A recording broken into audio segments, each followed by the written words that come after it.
చీరాలలో రాజ్యమేలుతున్న ration mafia. మంత్రి మాటలు ధిక్కరించి అక్రమ రేషన్ రవాణాకు అనుమతులిచ్చిన ప్రజాప్రతినిధి. అక్రమ రేషన్ రవాణాను నిర్మూలించాలి అంటూ ఉప ముఖ్యమంత్రి ఆదేశాలు. సొంత పార్టీ నాయకులైన అక్రమ రేషన్ రవాణాకు పాల్పడితే ఉపేక్షించేది లేదు అన్న ఉప ముఖ్యమంత్రి పవన్ కళ్యాణ్. ఇందుకు భిన్నంగా చీరాలలో అక్రమ రేషన్ రవాణాకు అనుమతులు. చీరాలలో రేషన్ పక్కదారి పట్టిస్తుంటే విజిలెన్స్ అధికారులకు పట్టదా? జిల్లాలో విజిలెన్స్ అధికారులు ఉన్నట్టా లేనట్టా?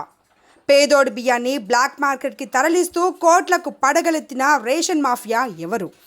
జిల్లా స్థాయి అధికారుల అండతో రెచ్చిపోతున్న రేషన్ మాఫియా ఎవరు? ఆ జిల్లా అధికారి ఏంటి? వారి జీవిత చరిత్ర త్వరలో ఆంధ్రరేఖ ప్రత్యేక సంచికలో.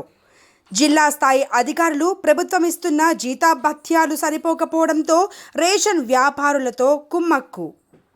తొత్తులుగా మారుతున్న సదరు అధికారులు రేషన్ షాప్స్ నుంచి అక్రమ మార్గంలో రేషన్ తరలింపు.